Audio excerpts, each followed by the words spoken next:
everyone, it's Ashwin Rao, and in today's video I'm bringing you a new video. It's been a little while since I've posted, and I apologize for that, but since this is a largely self-funded endeavor of mine and I wish to give you high quality content that's of limited to no bias, I have to wait around for makeups that come to me, and this is one that I've been particularly excited about from renowned Nashville, Tennessee-based bootmaker Unsung.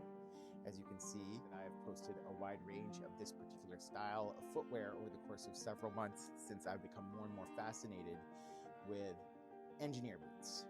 So Unsung is really cool in terms of being one of the only soup to nuts bootmakers, along with Kreosote, that specializes in makeups, including engineer boots and to some degree service boots. They make their slog style, and this is one of their GMTO makeups that I got in on several months ago.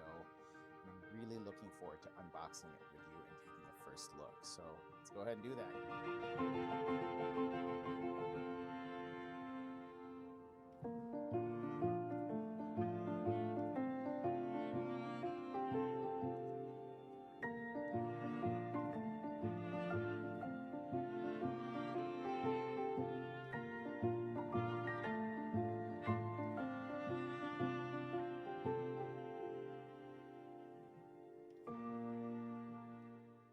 U22 engineer. Look at this beauty. All right, we have the boots out now, the boot bags underneath them. As you can see, the Unsung bag is a nice burlap, kind of a light burlap, or almost feels almost like a linen in terms of its density material, with a branded mark here. These are their U22 engineer boots for generous use and service of good. That's cool. I wouldn't want to use these boots for evil. And they're thoroughly and thoughtfully made, one pair at a time. That's correct, because when this pair was being made for me, I was in communication regularly with Grant from Unsung. The GMTO model was originally designed for a black overdye on a Toscanello horse rump, which is actually kind of a mid-brown, almost like a gray brown or a slate brown. And instead of going with that color, I decided for obviously this color here, which is a reddish brown color. There were several options, including walnut, and I just thought the red brown would look really nice for my particular collection because I already have a couple black engineers. I already have a pair of Unsung engineers in a slightly different style, same last, so I knew that this last will likely work for me. This pair, as you can see, is a GMTO, so it has very certain specifics that I want to go through that I think define Unsung above and beyond most other makers. So top US engineer makers, I think the most well known is Brian the Bootmaker of Roll Club, based out of Los Angeles. We also have Gabbard of Kreosote boots, based out of the Midwest in the Missouri region, making his boots one at a time, one person outfit. And Unsung, having come on strong over the past few years, originally as a repair shop doing resoles, and more recently getting into footwear, including their slog boots and these U22 engineers. And they've rapidly established themselves amongst the very nicest makers of engineers. In terms of their personality, they're very nice, and their boots, as you can see, very nice. This is a nice, thick, soft-tempered leather. This is a Merriam horsehide, Toscanello horsehide, that Grant and his team overdyed. So you can see the or reticulation pattern of that horsehide based on how the leather was tanned and its natural properties. And you can see how that horsehide, as we move up the shaft, has more of that natural grain characteristic, which is nice. You always like to have something that's not going to stand out all that much on below unless you want to be really showy, but it's still going to have its own unique character. Beautiful, almost honeycomb reticulation pattern here, larger grain pattern high above. If we look at the other boot just for comparison, this one does not have as much grain on the shaft, but you can see there is certainly some up here. And so a little bit of natural variation. And if we look down at the top again, you can see similar amounts of grain and honeycombing here. Now this is a natural grain, so you're not going to get perfect symmetric grain across the boots, but that's kind of the point.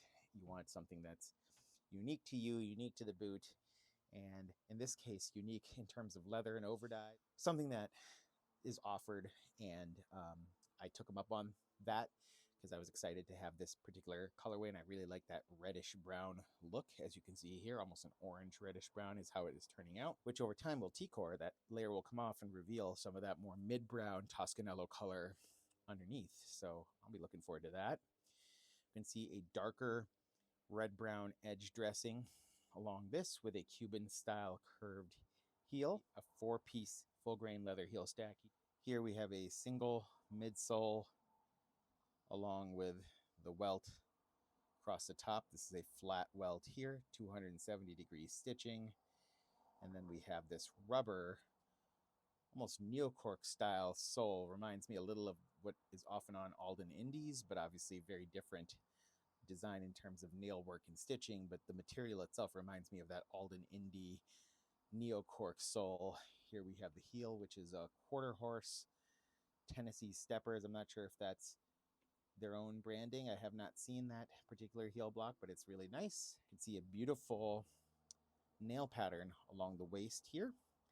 And then this very unique to Unsung 270-degree stitch pattern. So it's not just all the way across 180, but it's 270 degrees along the edge in terms of their welt stitch. Incredibly high stitch density, very precisely done. It looks like Unsung's really been improving this over time. By ending the stitching right here, you can actually create a blind waist because the waist is actually pegged through the rest of the shaft here. Got a square edge to it. There's a slight bit of beveling going on to create this curve, which I think is really nice.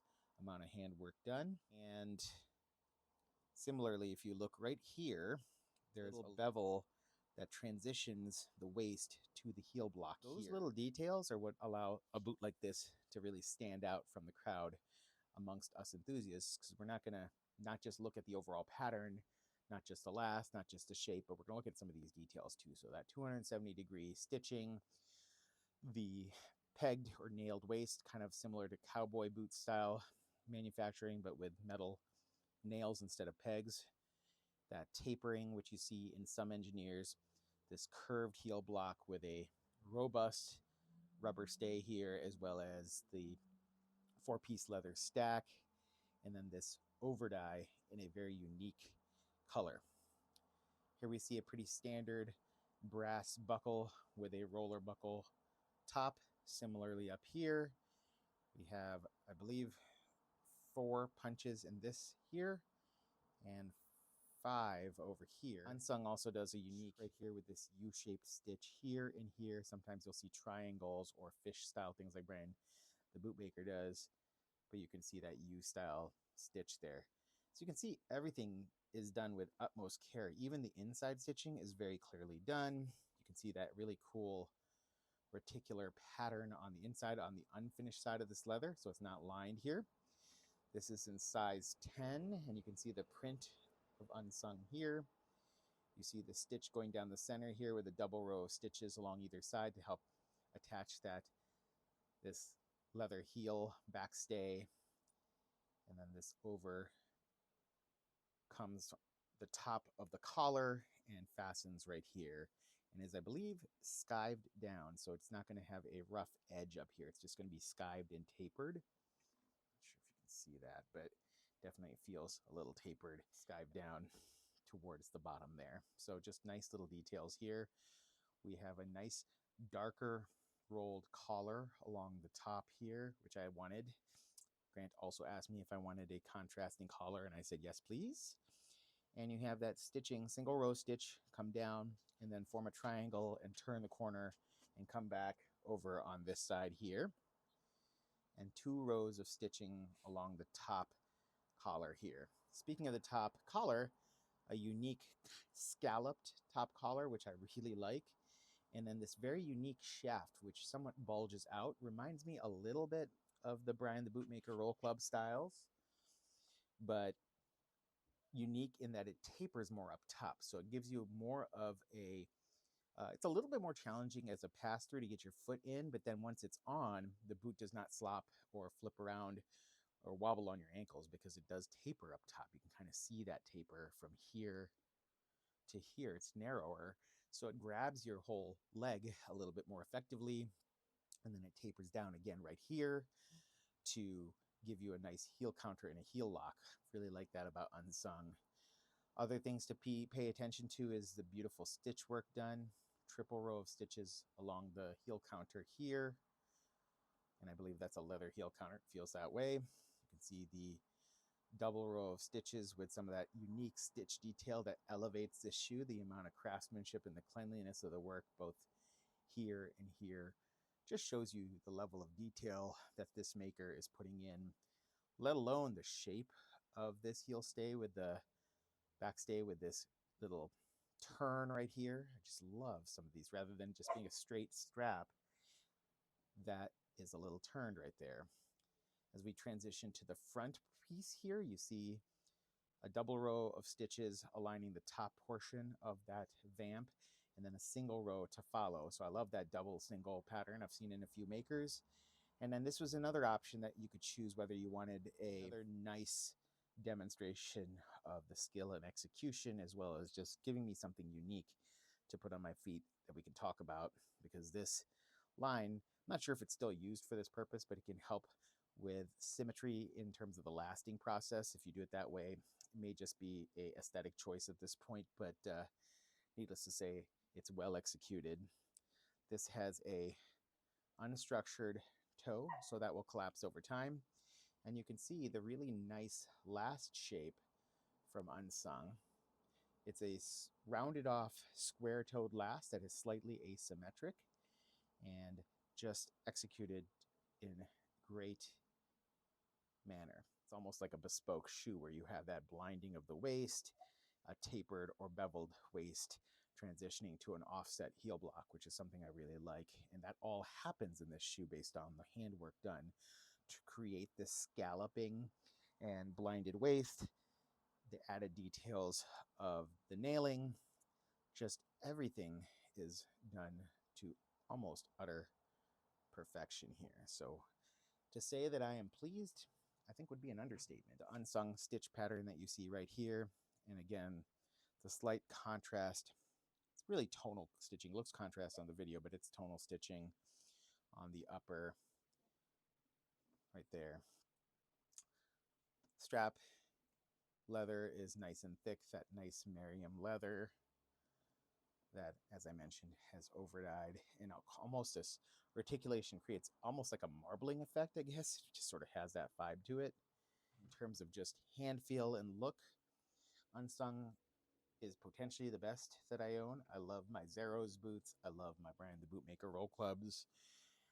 But when I look at this and I see the level of detail and execution and how much they've improved even from the last pair that I have in terms of the cleanliness of the work, it's hard to argue with this being right now the top dog in my arsenal of engineer boots. And I'm not the engineer expert that individuals such as Jake, Almost Vintage Style, or Jimmy Nerding with Boots, or some of the others out there who know engineers better than I do. But I'm trying to catch up and get my engineer on, even though I'm not an engineer, either on rail cars or chemical, mechanical, or electrical of any sort. I'm not that smart, but smart enough, make enough money to own these guys and have a good time. So hopefully you are too. If you're watching this video, you very well might be. And Unsung engineer U22 boot bags, boots, baller. Have a good one. We'll talk to you soon. Bye bye.